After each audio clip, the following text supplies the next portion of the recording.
morning, Noosa. Great photograph.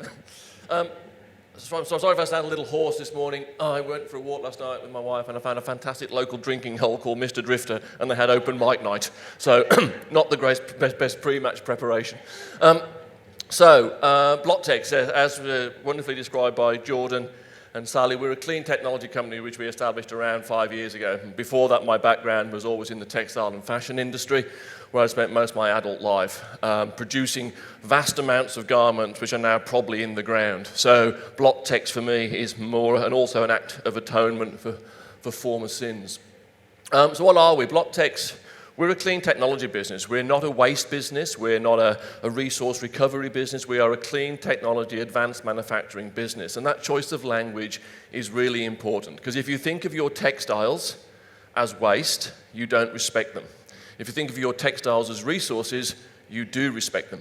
So we are a clean manufacturing business that converts what we call textile resource into other products. We remanufacture textiles into other products because we want to start using a 21st century technology to solve a massive problem. At the moment, our only solutions to textiles are burn them, bury them, or export them, none of which are good. So we know that we have a problem. We have some of the facts are outlined at the start. 1 million tonnes of textile waste per annum in Australia, about 140 million tonnes in the world. The numbers are just staggering. They're absolutely staggering. You can't imagine what 140 million tonnes of textile waste looks like. Unbelievable. So it's a resource. And also the things that we don't talk about is that we all talk about the problems of overconsumption. But this is all personal. This is all B2C consumption. But textiles are everywhere. You sit on them. You walk on them. You wear them. You sleep in them. You draw them at night. Textiles are everywhere, and all that textiles gets wasted. So the B2B part of this business is also huge and often very, very unloved. So we want to provide a solution for all of these textiles. But most importantly, and this point is subtle but really, really important, most textiles are blended. They are blended polyester with cotton, polyester with tencel. Because polyester is always with us, been with us around 50 years because it's cheap and it never, ever, ever wears out. It's indestructible. The damn thing goes on forever. And so there's a lot of blended fabrics out there which don't have reuse options. And that's the issue that we decided to solve. Every good presentation has to have a quote, and so here's ours. Polyester is made from the same material as a Coke bottle. So why do we care more about recycling Coke bottles than we care about our favourite T-shirt? So think your sports uniforms, the bed sheets you sleep on, the curtains that you draw, they all contain polyester. But you'd be an absolute grub if you left a Coke bottle on the beach. But we leave our microfiber towels, we leave our budgie smugglers on the beach, and they're made of polyester. You know, the government has banned the export of Coke bottles. We can't export hard plastics or soft plastics overseas, but we can export textiles. Where's the logic in that? It's the same chemical material. So we have this weird emotional relationship with our clothes, that clothes don't do any damage, but textiles do a lot of damage. So what is our business? What is our model? Think of the traditional waste industry. There's always a before the gate model. They just collect stuff. And they collect stuff in bins and in big carts and whatever, and then it goes to landfill. Yes, they take out the bottles and the plastic and the tin cans because they've got some value now. But all their margin, all their money is made on the front end because there is no back end because it's burnt, it's buried, or it's exported. We have a two-sided business. We have a before the gate business where we actually have built a whole industry around how we collect, sort, and decommission that product, and we have a behind-the-gate business where we actually use our IP and our inventions to actually deal with stuff. So what does before the gate look like? This actually didn't exist 5 years ago, and what we actually have now is a national collection scheme for textiles with both consumer-facing brands and business brands. You can see some of our clients here, and we collect from all of these places all over Australia. And we collect hundreds and hundreds of tons of this stuff. And so we collect it, and then we consolidate it by state, and then we decommission it. What does that mean? It means you have to take the buttons off it. You have to take the zips off it. Now, you can get around that. We also have a design team as well. And the design team work with a variety of these clients, and we're designing the garments so they are completely recyclable.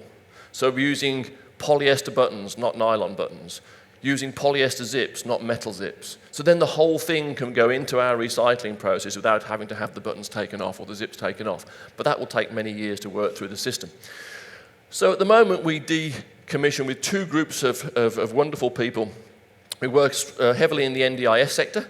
We work with an organisation, a fantastic organisation called Help Enterprises, based in southeastern Queensland, and they employ a whole range of people with physical and mental disabilities, and we work with them and we pay them a wage for them to take the buttons and the zips off, which generates social employment as well. And we also work heavily with Queensland Correctional Services.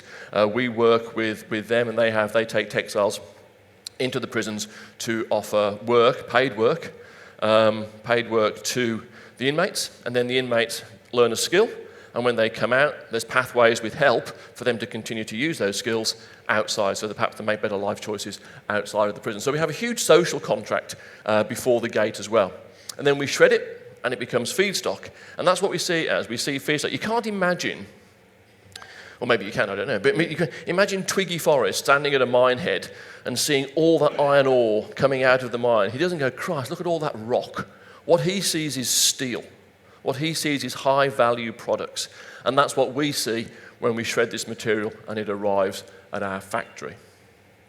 So then the magic happens. We spent 5 years, we have 2 patents, and we invented a process by which we can physically unlock blended fabrics. So we can take the cotton from the polyester and we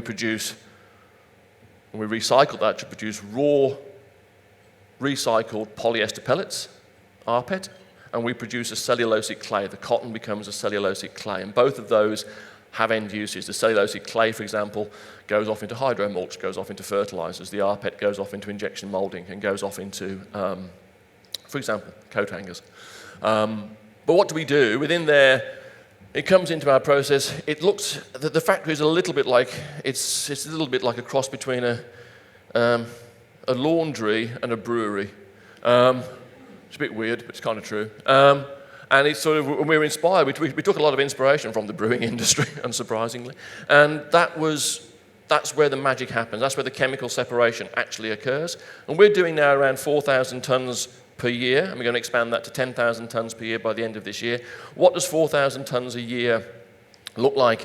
That looks like 1,000 kg an hour. That looks like 4,000 shirts being recycled per hour. That's a small car of shirts per hour. Because if you're going to deal with the textile problem, it has to be volumetric.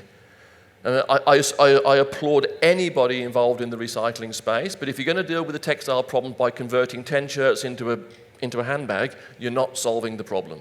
It's a hobby. It's not a business. It's not dealing with the issue. Textiles, 140 million tonnes of textile waste, needs a volume solution to deal with it.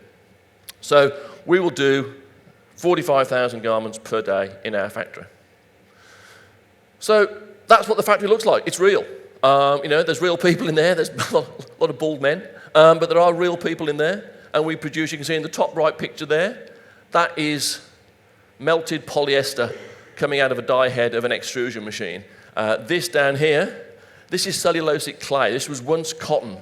These two things were once bed sheets, and they are now raw materials. So it's a real factory by which we take shredded material in, we separate it using our patented processes, we then wash it and dry it to get all the cellulose off the polyester, and then we produce rPET pellets, and we produce cellulosic powder or clay. We've settled on a clay right now because of the energy usage. Finally, businesses can't just exist for themselves. They have to exist in an ecosystem which serves them and they serve it. And so BlockTexx has a very strong economic, environmental and social contract with all of our stakeholders.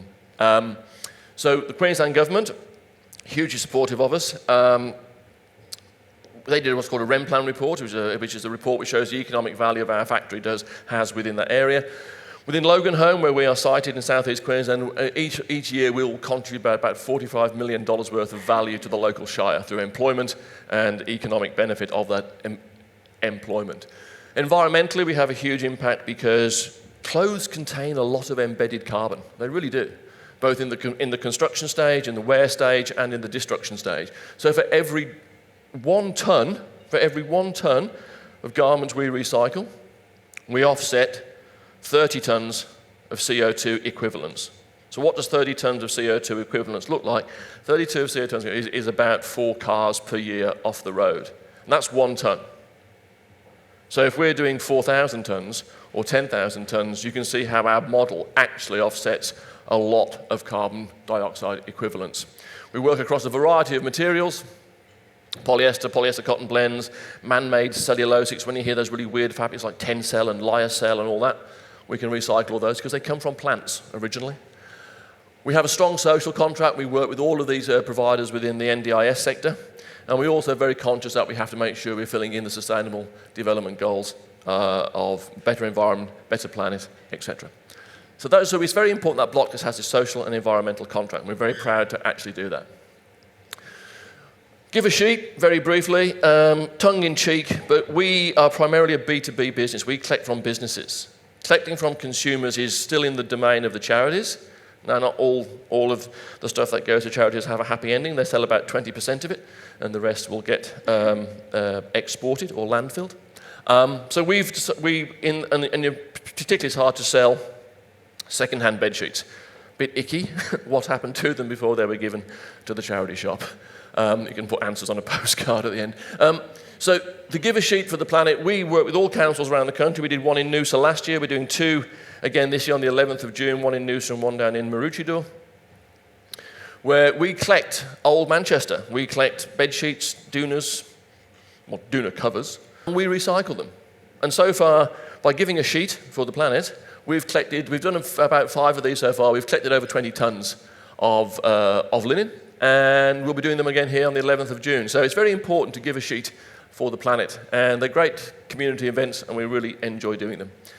So thank you for listening. That's what BlockTexx is intending to do, zero clothing to landfill. Thank you for your time.